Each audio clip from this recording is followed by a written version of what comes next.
you come through. All I need now is you.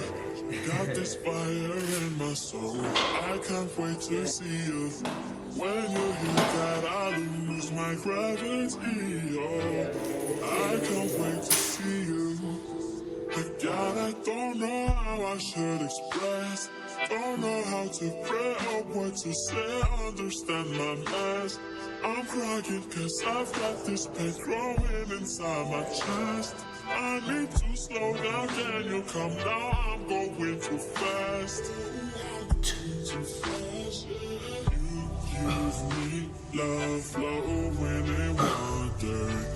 Jesus, I need more of your power. You set me free, then I am free. Yo, what's going on, y'all?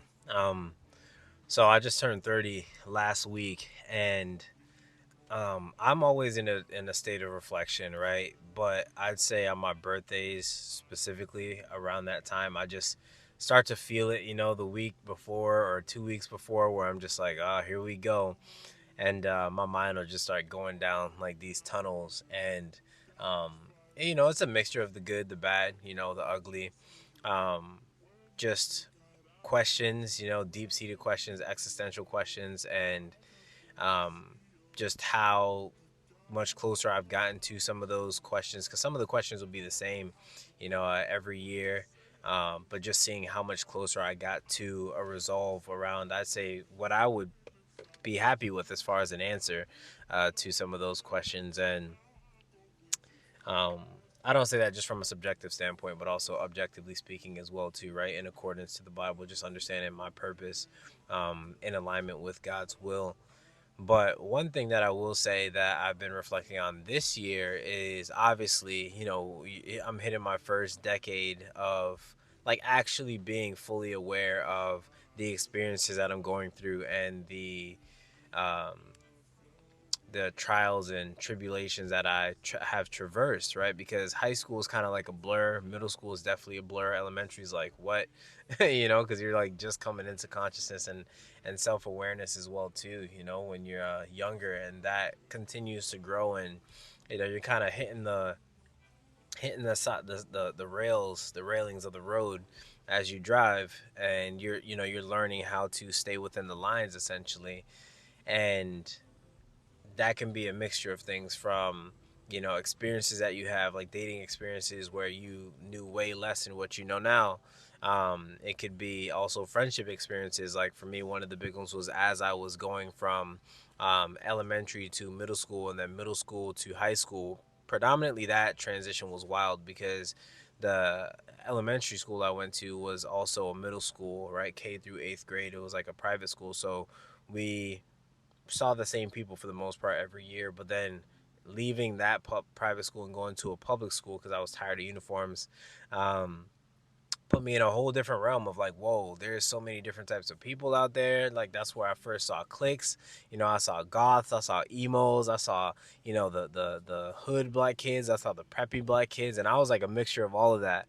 Um, just because I connected with everybody. But anyways, long story short, then when you make that transition from high school to college, then you really know at that point, like, okay, who's really down, you know what I mean? Like, who do I actually really connect with? Because some people would just faded away, right? And then other people you stayed in contact with, and then other people you stayed in major contact with, and you still see and you still hang out with, et cetera, right? Now, one good thing I'll say is that even people who I don't necessarily stay in full contact with, there's still love, right? Because when we do connect, we connect. But you know, the experiences of my 20s is just wild, man. Like I'd say that my 20s was filled with passion, pain, and demon slaying for real. And um, it was definitely mixed with entrepreneurial endeavors, romantic relationships, etc., etc. And um now more than ever, it's like I feel more grounded, but kind of like Georgia Smith, her song, I could be falling or flying, I wouldn't know the difference. And I'll tie that back to a Russ statement where he says, where he says, "You're not lost, you're on an adventure," right? And it's not just because it's new doesn't mean that it's strange, right? It's just new, it's just foreign, right? And I really wanted to speak to something that I read in a book in my early 20s, and the book was called The War of Art by Stephen Pressfield. And he talks about the artist and the addict and how we all have a mixture of the two within us, right? We're an artist in the sense that we would be falling, but consider that flying. And then the addict, which is like, no, no, no, this is definitely falling because the lack of structure, the lack of control, so to speak. And I feel like we have to find a way to dance in those lines. We have to, first of all, come to the awareness that we are both the artist and the addict, right? We're both the amateur and the pro. And sometimes there won't be structure, but that doesn't mean that there's no stability still, right? Because think about it, when birds are flying, there's really no structure other than the wings that they have, right? And depending on how they position those wings, right, it'll either take them higher, it'll take them lower.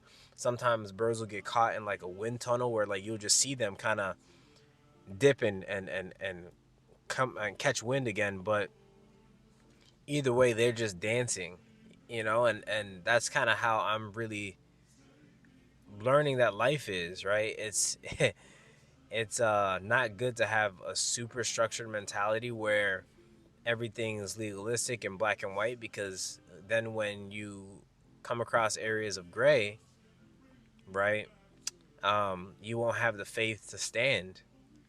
And as I read the Bible, I'm learning that that's a lot of it as well too, right? It's like God wants you to be able to just kind of dance and ebb and flow, but be moldable, right? It's like Bruce Lee when he talked about being like water. That is actually really profound, and various scriptures will just talk about that, right? The patience that you need to have. It's like, what does patience even look like, right? Patience is so abstract in a sense to where you got to be okay when you're on the lows. You got to be okay when you're on the highs. You just got to be even keel. And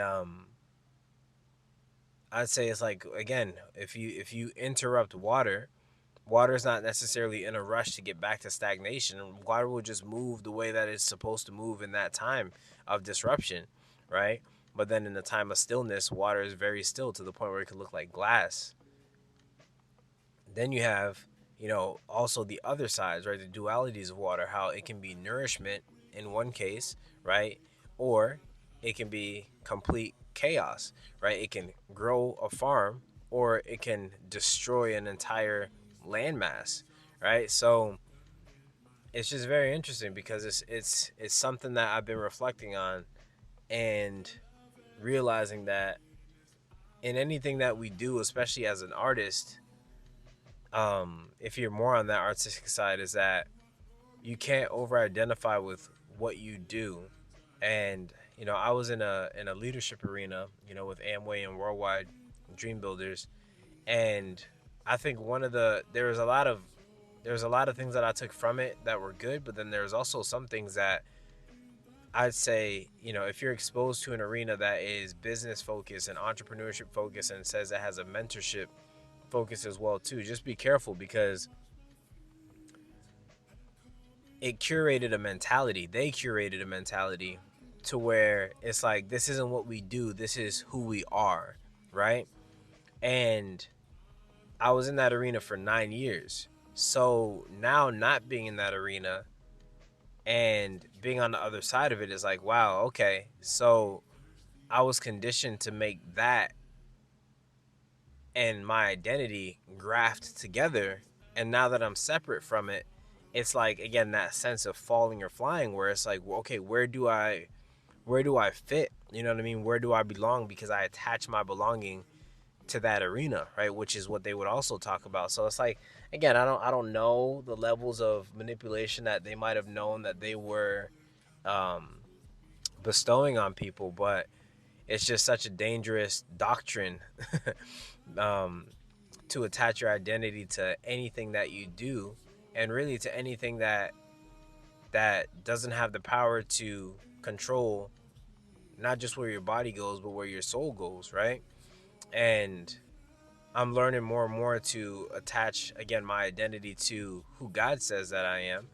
And as I read the Bible, it becomes very clear, where God has, a promised seed, a chosen seed, a special people, a peculiar people, um, who really were given the assignment to teach God's ways to the other nations, also known as the Gentile nations, the heathen, is what God refers to them as. And in that journey, it's like the fear of the Lord comes into play when it comes to having a solid identity, because the fear of disappointing God and not doing what he told you to do will give you the necessary movement or action that you need to become who you were afraid to be.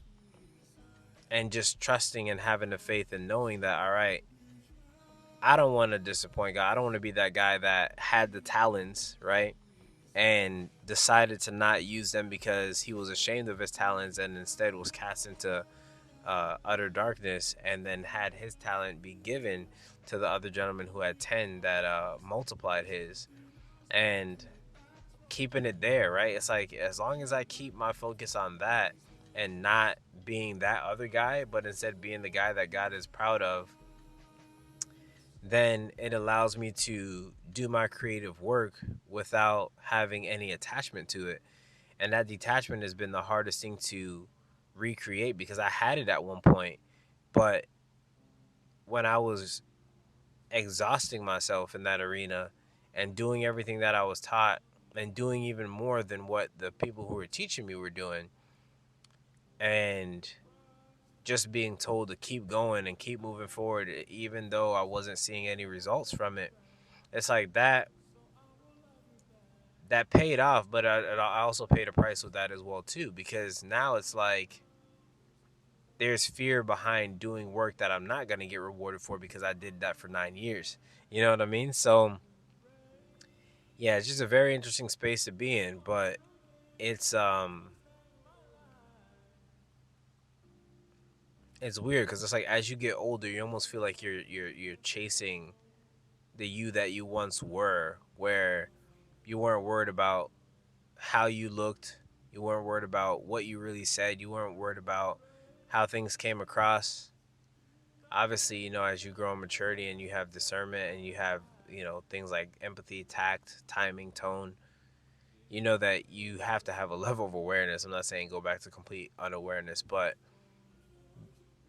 being aware that obviously you're an adult and you need certain qualities to be able to navigate and function in society and actually excel and attract instead of repel people. However, also a level of unawareness where you don't give too much care to the things of this world. You don't give too much care to, what someone's gonna think, or you don't feed into the things that will um, only stifle you, right? And instead you feed into the things that will grow you and enrich your experience with people, and through that, hopefully be able to have a crack, right, where you can enter in and share God's word, or give someone a moment of just appreciation and gratitude for who they are, and you don't know what that will do for them in their day, man. I know the power of just simply complimenting somebody and seeing how that can just change their aura completely, and how that's happened for me as well too. So